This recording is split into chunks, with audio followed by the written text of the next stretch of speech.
Hello everyone, welcome back. Today we're going to be taking a look at both the Rivian R1T and the R1S. We're going to look at the differences between the two vehicles, and we're also going to do a deep dive into the infotainment to see what settings and features are lurking there.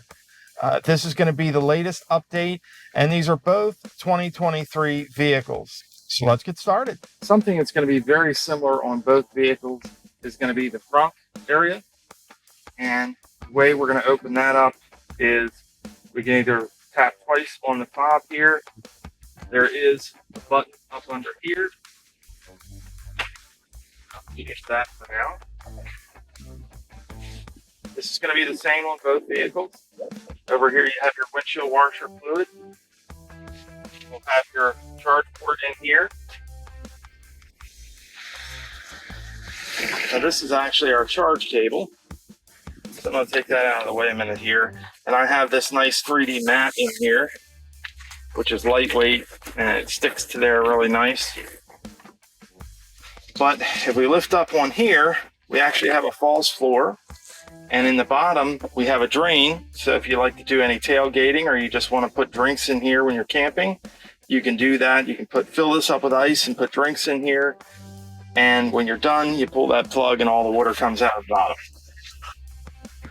Very good amount of storage in here. This is going to be the same on both vehicles. Both vehicles are going to have this nice storage area. Some people call it a frunk. Other people call it a front trunk. But it's one of the wonderful things about an electric vehicle. One of the big differences between the two is going to be this area along the top and this area along the front of the roof there. They call it the header panel. And the difference is on the R1T, this is all body colored. So, for example, this is the limestone color, and you can see that this is limestone and that's limestone. However, on the R1S, this is always going to be gloss black, this part and this part. So no matter what color option you choose, it's going to be gloss black, which is the same color as the A-pillars here. Now, pardon the vehicle, folks, it's a little bit dirty here, but one of the big differences you'll see on the truck versus the SUV is the rear door. Now, a lot of people complain that the rear door is kind of like cut off down here, and that's for this gear tunnel right here. But some folks may have issues getting in and out because how it cuts down like this. Although I don't really have any issue getting in and out. Some folks may. Especially if you don't lower the ride height. The next interesting difference is going to be the gear tunnel. Now on the R1T you have a button up here on the side of the bed here, and it'll also open from the inside. Press this button and this gear tunnel opens. And this goes all the way through to the other side of the truck. And there's a door on the other side as well. This little panel here is kind of flimsy. It really should have a latch on the other side to keep it from rattling around. But there's also a 12-volt connection in there. So if you have a cooler or something you want to put in there, you can power it.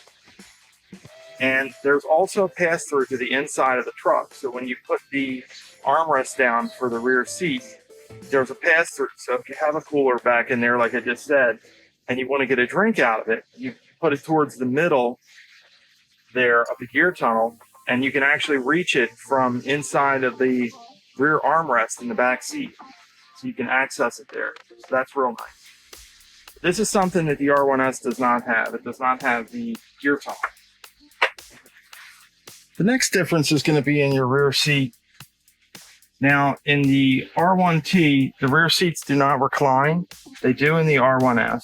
And obviously you don't have a third row because you have the bed in the back. But what you do have in the R1T that you don't have in the R1S is you can tug up on this, and there's a little area down in there as well where you can store some things. The other seat does flip up as well, but that has a flat surface underneath. Next, we're going to come around here to the rear of the truck. And you have a button here. Now, some of the earlier models had a power tonneau cover. Had a lot of problems with that. And in those models, they actually had two buttons. One was stop and brake, the power tonneau cover. But this is the newer 2023 model, so it only has the one button. You press that one button, it lowers the tailgate. Now the tailgate only lowers automatically. When you go to put it back up, it's manual. Now you also have underbed storage, and there's a little latch right here. Lift that up, and it reveals the underbed storage. Now the R1T does have the capability of storing a full-size spare tire. The R1S does not. It only has, as you'll see in a little bit, the ability to store a compact size spare tire. Now, the full-size spare does not come standard. So as you can see here, we just have a little bit of an organizer in there. But this is a good space to store things. It's almost like another trunk, another front trunk. Now, there is a seal around it, and it appears to be fairly watertight, but I definitely wouldn't put anything in here that's going to be damaged or ruined if it gets wet. Another thing to note about the underbed storage, when you close this, on almost every R1T you'll see a little rub mark right here. And that's because there's two latches, and one side seems to latch and this side seems to not latch. Now the way you do that, the way you get it to latch properly, is much like the Tesla hoods used to require two hands. Well, this is the same thing. I'm going to demonstrate it for you. You put one hand here, and you put the other hand here, and you push down firmly. It'll close evenly on the first try. Over here on this side of the bed, we have an air compressor. This is good if you're going off-road and you want to air down. You can air up your tires or anything else you need to air up. These pieces here are for the gear lock, and that's where that fits in. The only complaint I have about this is there's no latch for this little thing here, and if you're driving on the highway, this will actually lift up because of the air pressure, or it'll flap around. So I'd like to see Rivian put like a magnetic piece on there or some kind of little latch to keep this thing from moving all around. Over here on this side of the bed, we have two 120 volt outlets, power things. That's in addition to the 120 volt outlets that's under the rear display in the second row of seats. Now the under display power outlet is in both the R1T and the R1S, and it's in the same location. And when we're ready to close the tailgate, lift up to a firm shove, and it's closed. Okay folks, we're over here at the R1S, and this is going to be the same on the R1T. In the bottom of the rear bumper, you're going to see this panel here, and there's two little plugs here that hold fasteners that hold this in, and all you do is take a flathead screwdriver, turn them a half a turn, and this will pop out, and underneath you'll see your towing connections. Now where we start to see a lot of differences here is in the rear seat of the R1S. As we can see, these seats do recline, and on the top of the seat we have this button here. I actually have the seat belt wrapped around the headrest. Let me move that really quick. And on the top of the seat we have this button. And when we press that, the seat comes forward, and we can see the third row of seats. Now I actually have a rear cargo mat in here. It's a WeatherTech. I'll show you that in a bit. The third row is manual. So you lift up on that latch and you lift those up into place.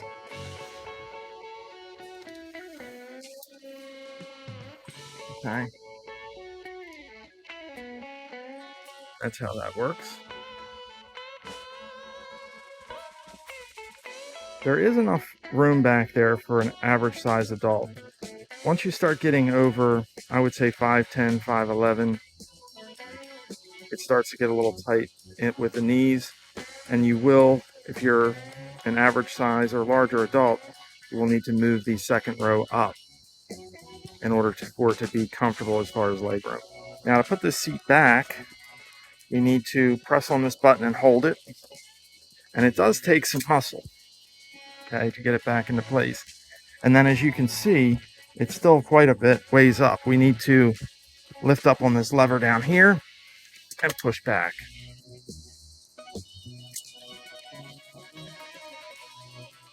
So it's not as easy as I feel like it should be on a vehicle in this price range, but it is manageable.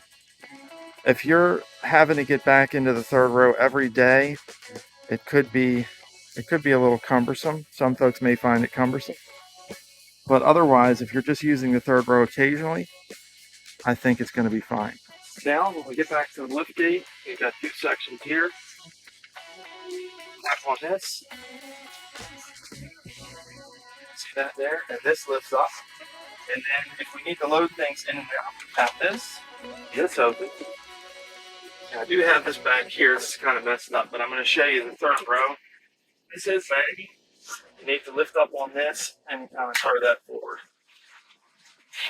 And this back. And you can see what we have in there. Really good amount of space with the third row down, and still a decent amount of space with the third row up. Now here we have the buttons for the second row. The second row is power folding. However, you will need to make sure that the front seats are up a bit. Otherwise, they'll get jammed on the back of the front seats. And if we slide this over, you see we have one 120 volt outlet and one 12 volt outlet. We have 180 watt max on the 12 volt, 1500 watt max on the 110 or 120. And down here, just like in the truck, we have our air compressor. Now, when we lift up this cargo mat, we can see that we have this here. This is going to be our air compressor hose kit, and we have a first aid kit there. And we do have these nice rails that we can mount things to. Really heavy duty, really nice. They really feel high quality. But if we lift this up, this is where we really get into some extra storage. We have a whole bunch of storage under there, and this is the area I was talking about where you could put a compact spare tire if you're interested in having a spare tire in the vehicle. If you don't necessarily need a spare tire, if you're like most folks and you're just going to call anyway if you get a flat, then it's a lot of extra storage down there for luggage or anything else you want to put down. And when you're ready to close things up, you want to close this first, and you want to make sure it's secure, because 9 times out of 10, if this won't shut, it's because the car thinks this is not secured. And when you're ready to close this, you just tap this button.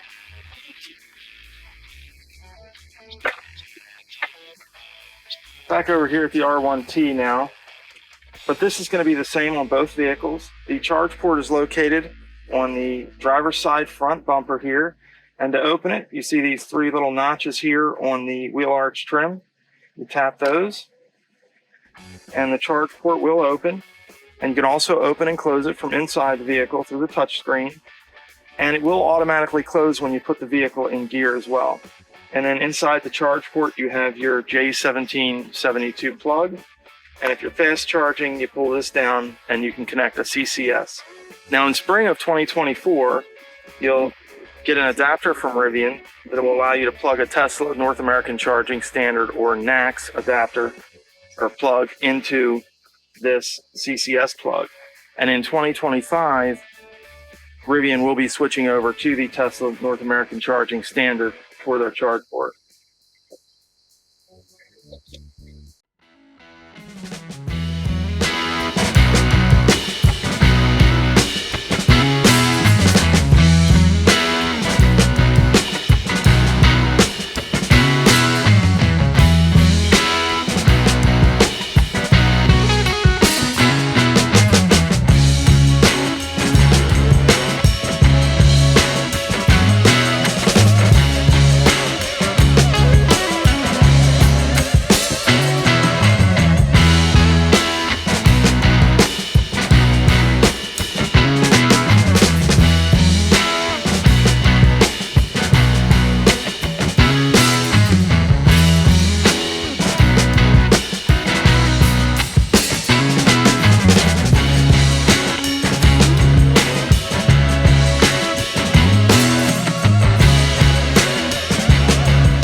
we are in the back seat of the truck. This is going to be almost exactly the same on the SUV. We have the rear seats. We have a little bit of storage back here. We have some USB-C. Then we have our rear screen. This here where we control heated seats. And we can also control the temperatures. And we can even control lighting in the back from here. It's going to be very similar in the R1S. However, in the R1S, you will have a third setting on the main touchscreen for the third row. And of course, in the R1T, we have no reclining seats in the back here. However, we do have our pass-through. So we lift this up. There, we can access the gear tunnel. And when we're done, pull it back down. Put this back up. We also have the underseat storage. Comes with a little mat in there already. Now, one thing to note, when this is up, you don't want to have this up all the time if you have somebody riding back here, because it does block the vents there between the two front seats. So they won't be able to get much cooling in the back with that up. And here we are in the front. We have a retractable cup holder. Your cup holders there. And then of course we have our camp speaker in the center there. A nice little area down here for additional storage. The center console. And looking there, we have two USB-C ports in there as well. This is not locking. The hope is that through software, Rivian is going to add the functionality to be able to lock this. Now, there is no glove box. However, under each of the front seats, you do have this little storage drawer, which is kind of maybe half of a glove box or a quarter of a glove box. And of course, you have these two large display screens. You have a multifunction turn signal stalk here. Now, in the R1S, this is actually divided. This actually operates the front wipers. But in the R1S, it's divided, and there's two buttons. One turns on and off the rear wipers, and one operates the front, as it does in the R1T here. And of course, we can control our wipers from here and our lighting. There's toggle switches on the front and on the rear of the stalk. Stepping inside the vehicle here, we have very similar to what Tesla has. We have these scroll wheels. And in addition to the scroll wheels, on the Tesla, the wheels themselves actually move left and right. But on the Rivian, the wheels don't move left and right. They just scroll up and down. And you have buttons to go left and to go right. And then, of course, we have our gear selector. Push button to put it in park. Very similar to your Tesla vehicles. And we have Driver Plus, which is kind of like Tesla Autopilot, but not as advanced. That's enabled by tapping down twice, just like a Tesla. And then, of course, your regular adaptive cruise control, tap down on the stalk once. And of course, we have heated and ventilated seats in the front. Now, I'll show you more in the touchscreen a little later on. But basic functionality here, power windows as you would expect, and all that fun stuff. I actually added this phone holder. I'll put a link in the video description to that if anyone's interested. Very upscale interior, and all of the new Rivian vehicles, they don't have the Meridian sound system anymore. They have the Rivian branded sound system, but it sounds great to me. And of course, up here you have mirrors. It's lighted.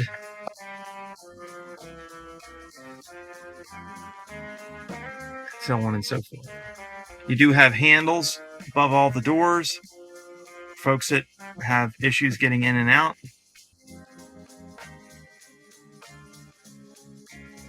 And auto dimming side and rear view mirrors as well.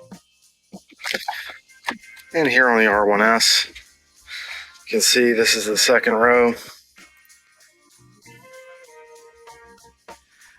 The difference in the roof is you have one large panoramic glass roof for the first and second row, and then you have a second smaller panoramic glass roof for the third row. Everything else is pretty much the same. No under seat storage.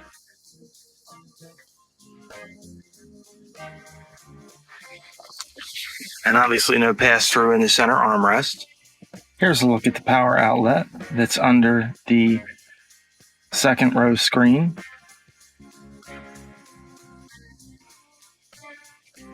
Now here in the front, this is going to be similar on both vehicles.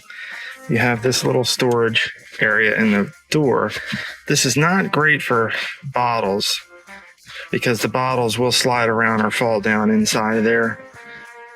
But if you put them in there halfway and have them kind of rest up against this, they will stay. The rest of the front is almost exactly the same as the R1T, except for the stalk here.